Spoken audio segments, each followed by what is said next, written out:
العالمین صلی اللہ علیہ محمد وعلی آلہ واصحابہ وبارک وسلم۔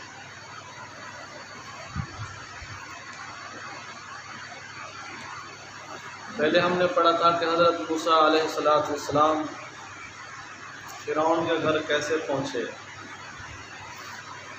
اب ہم آپ کی پرورش پڑھتے ہیں۔ حضرت موسیٰ علیہ السلام انبیاء والمرسلین میں سے ہیں جن کا بڑی ڈیٹیل سے قرآن پاک میں تذکرہ فرمایا۔ تو یہ کچھ کہتے ہیں کہ نبی پاک صلی اللہ علیہ وسلم کی ذات پاک پر تو قرآن پاک اترا، آپ کا قرآن پاک میں ذکر اس طرح کا کیوں نہ آیا؟ یہ اللہ رب العزت کی ذات پاک میں بے شمار رازوں میں سے ایک راز رکھے ہیں،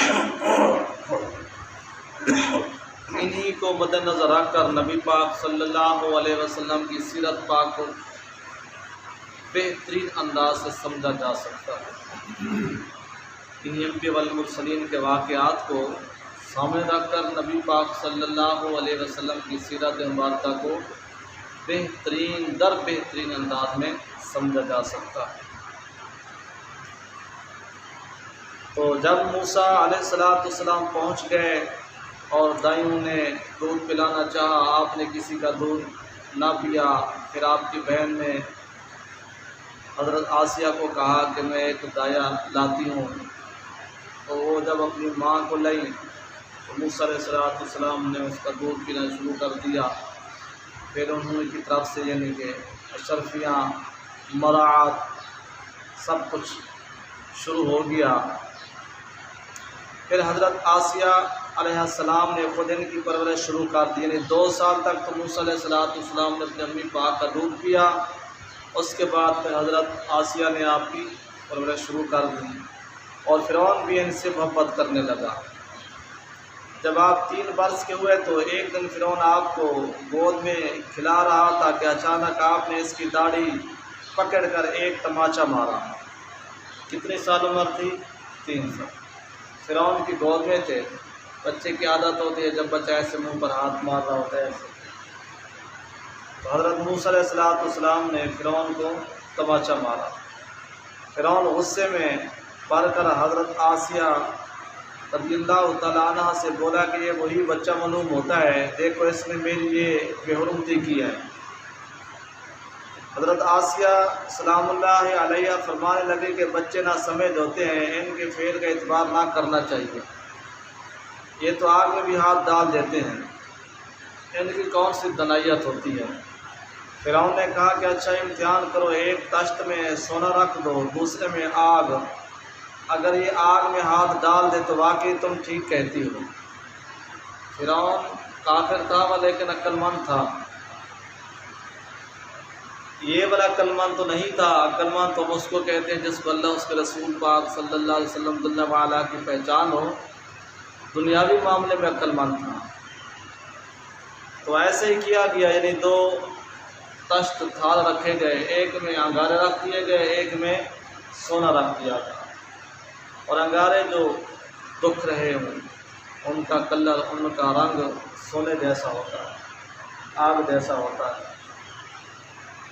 تو قریب تھا کہ آپ سونے کی طرف دوڑتے، دونوں آپ کے سامنے رکھ دیے گئے، موسیٰ علیہ السلام کے سامنے۔ ممکن تھا کہ آپ کس کی طرف دوڑتے؟ سونے کی طرف، مگر حضرت جبرائیل علیہ السلام نے آپ کا رخ آگ کی طرف کر دیا۔ آپ نے آگ میں ہاتھ ڈال کر ایک بڑا سا انگارہ منہ میں رکھ لیا، جس سے آپ کی زبان مبارک جل گئی اور آپ کو لکنت ہو گئی۔ آپ کی زبان مبارک بالکل ٹھیک تھی۔ تو جب اللہ تعالیٰ کی مرضی منشا جو ایسے تھی، انگارہ اٹھایا رکھ دیا، زبان مبارک جل گئی۔ تب فرعون کو حضرت سیدہ آسیہ علیہ السلام کی بات پر پورا یقین ہوا کہ بچے بچے ہی ہوتے ہیں، اس نے جان کے ایسے نہیں کیا۔ آپ کے زمانے پرورش میں فرعون نے آپ کے بہت سے معجزے دیکھے، یہ بھی تو ایک معجزہ تھا، زبان میں انگارہ رکھنا، تو کچھ بھی نہ ہونا، ہلکی سی لکنت ہونا۔ ایک بار آپ نے مرغ سے تسبیح پڑھوائی، ایک دفعہ پکے ہوئے مرغ کو زندہ فرمایا،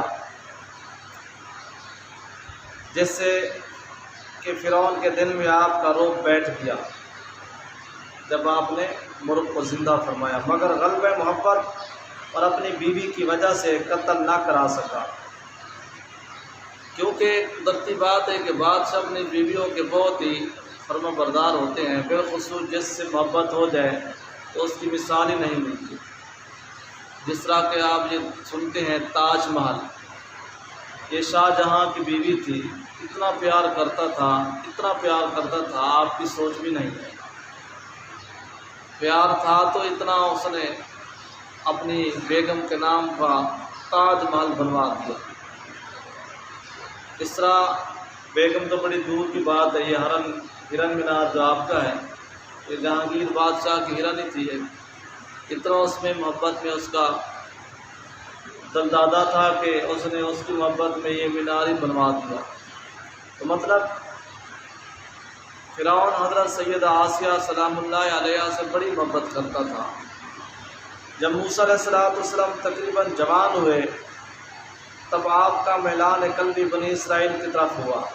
ولما بلغ اشدہ واستوى آتیناہ حکما وعلما ولما بلغ اشدہ، جب آپ جوانی میں پہنچ گئے، آپ ان سے ہی میل جول زیادہ رکھتے تھے بنی اسرائیل سے، قدرتی بات ہے۔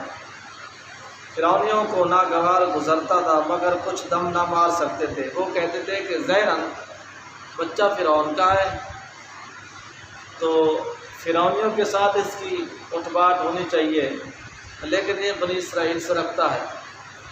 جب آپ 22 سال کے ہوئے تب ایک دن سرداران نے بنی اسرائیل کو علیحدہ کر کے ان سے پوچھا کہ تم فرعون کی مصیبت میں کب سے مبتلا ہو؟ حضرت موسیٰ علیہ السلام اپنی قوم اور اپنے خاندان سے پوچھ رہے ہیں۔ انہوں نے جواب دیا کہ بہت عرصے سے۔ آپ نے فرمایا کہ یہ تمہارے گناہوں کی شامت ہے، تم نظر مانو کہ جب رب تعالیٰ تم کو اس سے نجات دے تو تم وہ پوری کرو نظر۔ ان سب نے کہا کہ کیا نظر مانے؟ آپ نے فرمایا کہ رب تعالیٰ کی اطاعت فرما برداری۔